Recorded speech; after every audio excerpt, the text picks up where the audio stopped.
Alright, so Good night, everyone. Yeah, we're pressing on in our marriage series. We are now, I think, about at number 6. Yeah, Somewhere there. number 6 there about. Yeah, you'll see it in the description still. Yeah, so, we're under the broad heading Reasons why marriages are failing. Right? And the subtopic for, this video is marrying for security and also marrying while having a lack of security. Yeah. So it's two different, same thing, but just in two different. They're opposites. Spheres. I guess you'll see it as we discuss it in this video. All right. So what we've kind of learned, while reading books, watching videos, observing other people, and also assessing our own lives, is that because we live in an imperfect world, the tools that we need to get to fit us for life and to fit us for relationships, sometimes we don't get all those tools, right, from our parents or upbringing, our families. And unfortunately, some people have less tools than others, right? So this whole idea of security, when you are a child growing up, responsibility of your parents is to show you love, protection, provision, acceptance, right? All of that stuff. So that when you go out in the world, because you have already gotten that from your parents, your family, you don't necessarily go out seeking that per se from other people, right?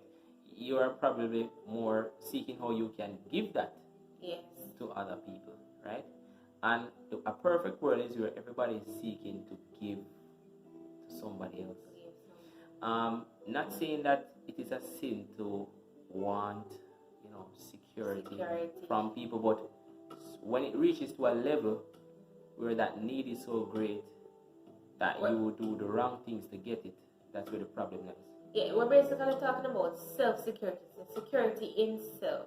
Not just wanting to, to be in a relationship where the person can provide, the person is loyal, the person is, just like a regular, a good choice. That's not what we're talking about. We're talking about those innate needs, that of an individual that, that persons have, that they, should get from their parents or from God. Get what I'm saying? And they go into life seeking that, if they lack it, from someone else. So that's basically what we're talking about. Yeah, so some people end up, because of this lack of security, probably their parents didn't care for them as much, probably there was neglect, in their past, probably there was abuse, probably there was, probably the family was, probably the family was very poor, right? So sometimes people are tempted to get married so that they can get security, so they can find somebody that's going to love them, probably in a way that their parents did not, provide for them in a way that their parents did not, accept them in a way that their family did not. So they get married not because they love the person per se, or because God said so, but because of what the person can give them, and the fact that their lives can change. Yes, so you're basically putting a whole lot of pressure on that person to meet those expectations. Yeah, to meet those needs, and to fulfill that gap that has been left by your past. And when people get married, in that context, what happens is that they quickly recognize that no one person can make up for the failures of a group of people in your past. No one person. And when they recognize that, they're already in a marriage and they know they're greatly disappointed, and sometimes they want a divorce because the things that working out. This person was supposed to be this dream person to meet all my needs, and it's just not working out, right? Or if they don't want a divorce, they find themselves pushing the other person, just wanting, taking, until the other person gets fed up, and probably they want a divorce, right? And if it is a case where it's not that bad that either person wants a divorce, but the relationship becomes a pressured one, long, it becomes wearisome, and then sometimes even the intimacy decreases, because the individuals start treating each other. It's like a parent and child relationship, where one partner is forced to be like a parent, the other is forced to, be like the child, is seeking, and basically those inner needs, those intangible needs, that you have, that you want somebody to fulfill, and sometimes persons that lack security don't really know it. Yeah. Until they are in relationship with somebody else. Then it shows up, yeah. Then it really shows up, and that is where persons of that nature would have to, receive counseling, to basically, clear up those things, go back down into the past, Face the ghost. Face the ghost, and just find out the cause as to what caused for this lack of security, and to start the process of building that security, because it's something that can be built. It's not built overnight, but it can be built, and this is common among, well, I don't want to put a gender to this because I have not researched it, but as a females are, I don't want to get caught, but females, are in that position a lot. Yeah. Where, they don't feel secure in themselves, especially if a father figure was not present. Or was not functioning. Because fathers they provide security for their daughters, right? And if they were not given that security, mothers too, but especially the fathers, and if the fathers were not present or functioning in their lives, then they have a certain, is that they have a checklist, and they want somebody that is perfect or close to the mark, that can help them to feel safe, to feel secure, and if that person messes up, then it's like their affection for them decreases. Yeah, because remember, they marry them because they want security. They marry them because they want security, and not because they love them. Yeah. So that also can affect the love, because love is something that you have to give, and loving someone, a part of loving someone is vulnerability, and if you're gonna be vulnerable, then you have to have some level of security. Yeah, that's the next step that we're moving on to. So you have some people get married because they want security, and you have some people that they don't get married because they want security per se, but they lack security nonetheless.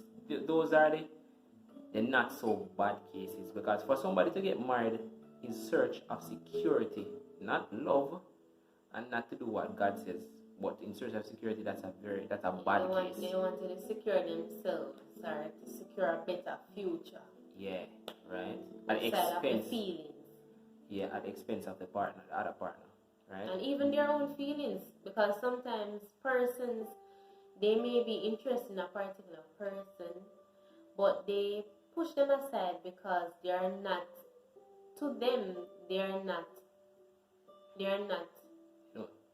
qualified to provide that security that they want, that they desire. and that's why some persons tend to want to date somebody who is financially well off, right? So those are the bad cases when persons get married to get security. No, the other cases is not that bad, but it's still definitely worth mentioning are persons who get married, chances are for the right reasons, and sometimes God is in it and God sanctions it, but they lack security, right? Or their security needs to be built. Yeah, it's not where it should be. So they kind of have the same challenges in marriage. It's not so bad, but the thing is, how it affects them is that because you get married to somebody who's different from you, all of us are different. There will be disagreements, there will be challenges, and if you don't have security in yourself, you're gonna start, in a sense, panicking mentally when things start going down because you don't have security. You don't have that sense that things are gonna be okay, right? If you came from a very rocky background where things usually didn't go okay, when you're in a marital situation where you have disagreements, sometimes you have arguments, it's like in your mind, what happened in the past is going to repeat itself. Yeah, it's like it's coming back. It's coming back. So your response will not be healthy, right?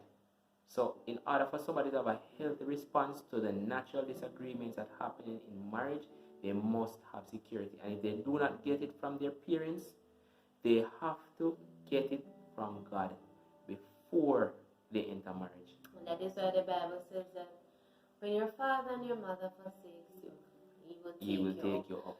Because God knows that in this society, a lot of persons will find themselves in that position where their security or their significance, although there's a difference, is lacking, right? And that will affect their relationships in some way, shape, or form. Finding security in God is where you know who God is, you know that somebody has your back. Yeah. You can fall back on Him. So that even when things are not going right, when events are not going right, your primary response will be to either feel disappointed or to feel happy.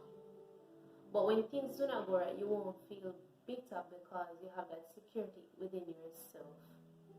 So it doesn't really have a negative influence on others. Yeah. It's like you keep your composure. Yeah, when things go bad. So, because we're actually reading a book that was given to us as a wedding gift from the Morrisons. The Morrisons, up to the Morrisons. Yeah, and what they said in the book is that when something bad happens to us, we have a primary response and a secondary response. Our primary response is something that's automatic, we cannot control it at all. So if a good thing happens, we tend to be happy. And if a bad thing happens, we tend to be sad or disappointed or angry, right?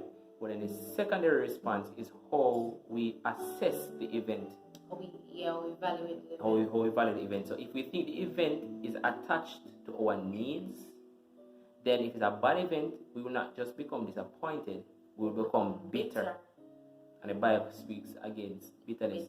And if it is a good event and we think that event is attached to our needs, then we become dependent. And that is also sinful because the only person we should be dependent on in this life is God, not a human being. So we should not depend on others for security. Yeah, right. So it's like we should have a desire for security, and that is why our choice of partner should be one that can provide love, finances, all of those things. But we should not be dependent or become bitter as a result. If in any case, if in the event that it's not present in the relationship or in the marriage, so we should have a desire, but not a dependence on it.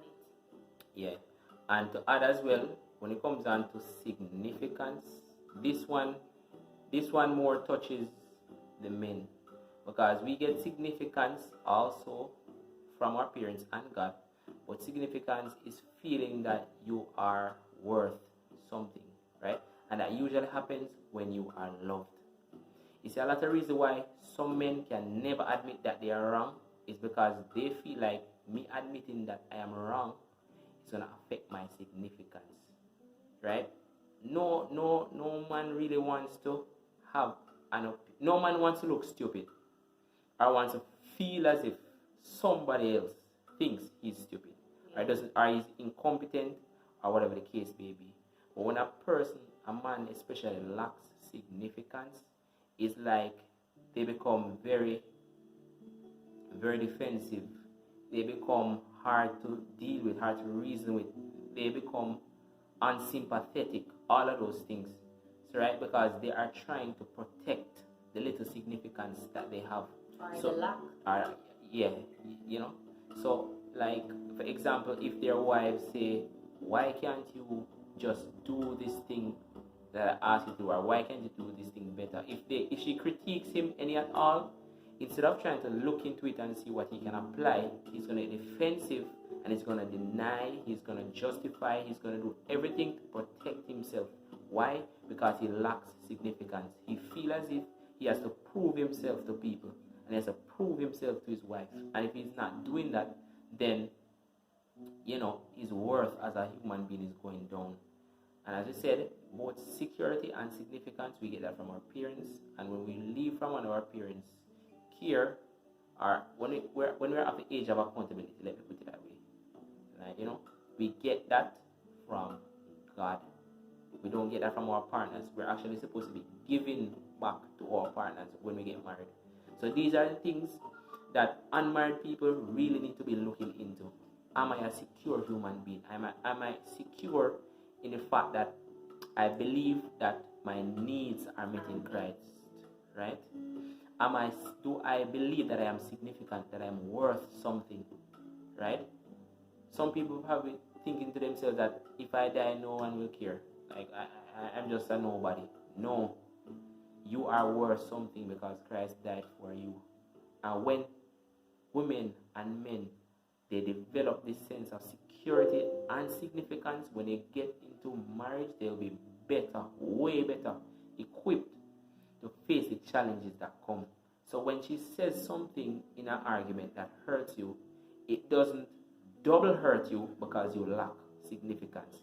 And when a man does something in a marriage that makes you feel like your trust for him is going down, it doesn't make you lose absolute faith in him because you lack security, right? So these are the things that God would really have us to get. Instead of trying to rush into marriage because we want to get something, no, get it from God. So when you get into marriage, you can give something, right? And that's one of the other things that not only causes marriages to fail in terms of divorce, but it's one of the things that causes everlasting arguments in marriage and disagreement that will literally last for years because the person just never got over this security problem or this insignificant problem, right? And in some cases, as my wife mentioned, sometimes counseling is what is needed for persons to. Sometimes counseling is needed, Oh, well, it's just that the depending on the severity of the case, then it will determine how long the counseling lasts for. Mm-hmm. But counseling is needed, and for persons that are affected, because I struggle with those things. I am not a fully secure individual. I can say that, and the mere fact that I can publicly say that, it means that I'm being worked on. I'm working. I'm learning, and I'm more about myself. And I'm healing. Praise God for that. It is not an easy process, but it is fulfilling. And get the counseling that you need. Get the help that you need. Get persons that are accepting, that are genuine, that are loving, that are patient. Because getting back that security and significance, You don't want to be in an environment where it doesn't facilitate your growth. Yeah, because it's gonna be harder. It's gonna be harder. Person that are negative, you have to selfish, grumpy. You want to be in an environment where there's positivity. If there are criticisms, healthy criticisms. Not pettiness, healthy criticisms. So that's basically what we're saying, and we hope that you have enjoyed it, you have learned something. Because this is an educational series. It's not a counseling session. This is not anything professional. This is just an educational thing. So we hope you have enjoyed it and continue to like, share, and subscribe. I will see you guys in our next video.